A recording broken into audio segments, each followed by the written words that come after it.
Hello friends, this is Shruti Salgaonkar. I am studying in first year BSc, Tempe College of Arts and Science, roll number 20165. This is my first YouTube video, so I'm a little nervous. Don't mind me if I say something wrong or maybe okay. So the topic of my assignment is internal energy. It is related to thermodynamics. So let's begin. So let us learn what is internal energy first.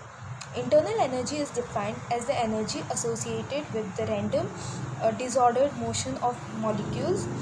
It is separated in scale from the macroscopic ordered energy associated with moving objects. It is referred to the invisible microscopic energy on the atomic and molecular scale.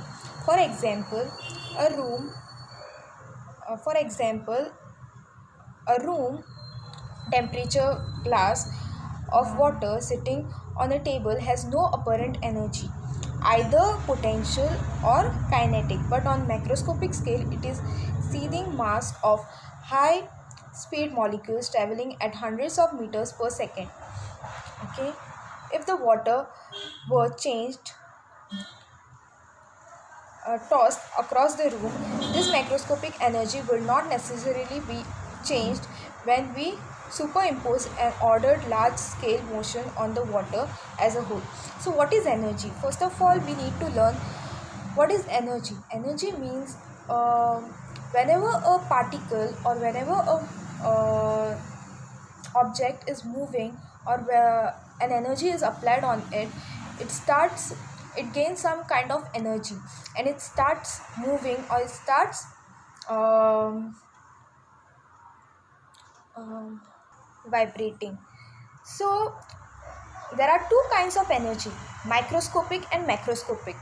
As you all know, macroscopic is something which is really large in size, or which is very large in quantity, and microscopic is something that is very small. So microscopic internal energy involves energy on microscopic scale. So internal energy is uh, microscopic.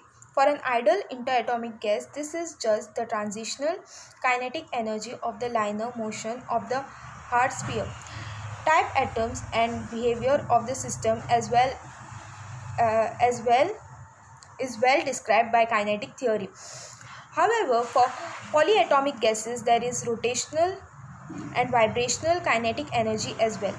Then in liquids and solids, there is potential energy and associated with intermolecular attractive forces. A simplified visualization of contributions to the internal energy can be helpful in understanding phase transitions and other phenomena which involve internal energy. Okay. So even internal energy is dependent on temperature. Not only motion, whenever some kind of temperature change happens in an object or in some particles, and the matter the particles in the matter start moving or they get uh, charged, internal energy is observed. Internal energy is present in these particles which have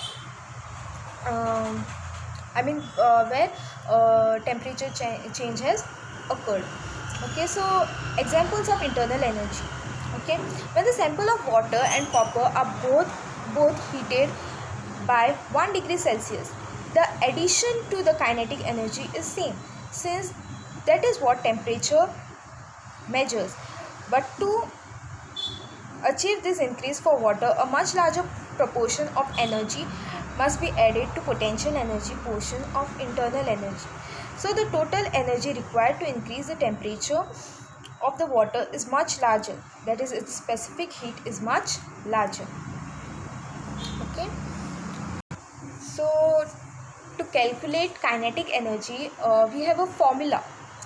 So in simple words, it is the internal energy is the total amount of kinetic energy and potential energy of all the particles in the system when energy is given to raise the temperature.